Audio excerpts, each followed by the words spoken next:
আজি সঁচাকৈয়ে মৰিগাঁও জিলাৰ বাবে এটি গৌৰৱ মৰিগাঁও জোঙাল বলুকৈ স্মৃতিপথত অসমৰ লোক সংস্কৃতিৰ অনবদ্য অনুসৰ্গ ৰখাৰ প্ৰচেষ্টা হিচাপে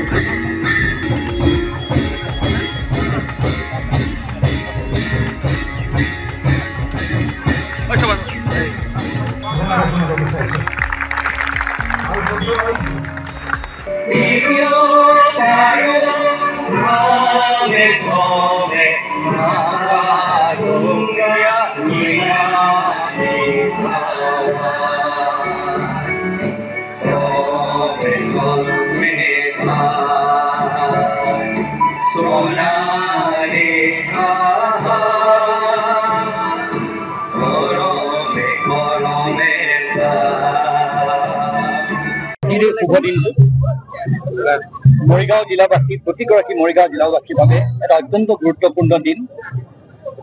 আজি ঐতিহ্যপূৰ্ণ ইতিহাসেৰে গৰকা আমাৰ যিখিনি তিৱা ভাই বন্ধু আছে, তিৱা জনজাতি আছে, আজি আমি তেওঁলোকক লৈ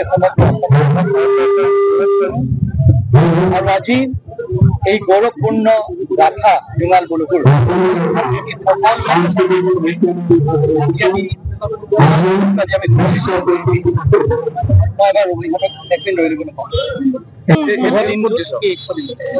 সমগ্ৰ মৰিগাঁওবাসী ৰাইজ আমি একত্ৰিত হৈ আজি আমাৰ তিৱা ভাই বন্ধুসকলৰ তিৱা জনজাতিৰ গৌৰৱপূৰ্ণ ইতিহাসৰ গাথা আজি আমি পঢ়িছো।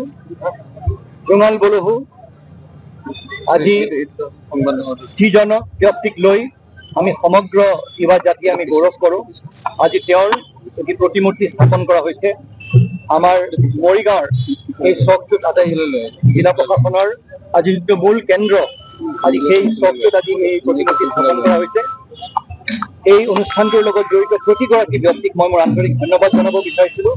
আৰু এই চাহিদা সদায় আজি আমি অনুভৱ কৰিছিলোঁ যে তিৱা সাহিত্য পৰিষদৰ য'ত মূল কাৰ্যালয় আছে, আজি তাত জোঙাল বলহুৰ সোঁৱৰণিত আমি কিবা এটা কৰাৰ প্ৰয়োজন আছিলে। আজি সমাজখন একত্ৰিত হৈ এটা পদক্ষেপ লৈছে। আমাৰ বাবে এটা অত্যন্ত গুৰুত্বপূৰ্ণ দিন আৰু আমাৰ ইতিহাস আমি স্মৰণ কৰা প্ৰতিজন নাগৰিকৰ প্ৰয়োজন। আৰু যিবোৰ ব্যক্তিৰ বীৰ গাথা আমি স্মৰণ কৰি আমি নিজে গৌৰৱ কৰিব পাৰোঁ, আমাৰ জাতিটোক আগবঢ়াই লৈ যাব পাৰোঁ, আজি তেনে এটি পদক্ষেপ লোৱা হ'ল। এই পদক্ষেপৰ মই শলাগ লৈছোঁ। প্ৰতিগৰাকী ব্যক্তিক মই মোৰ আন্তৰিক ধন্যবাদ জনাইছোঁ আৰু মৰিগাঁওবাসী ৰাইজক মই মোৰ আন্তৰিক অভিনন্দন জ্ঞাপন কৰিছোঁ। আজি সঁচাকৈয়ে মৰিগাঁও জিলাৰ বাবে এটি গৌৰৱ মৰিগাঁও জোঙাল বলুকৈ স্মৃতিপথত অসমৰ লোক সংস্কৃতিৰ অনবদ্য অনুসৰ্গ ৰখাৰ প্ৰচেষ্টা হিচাপে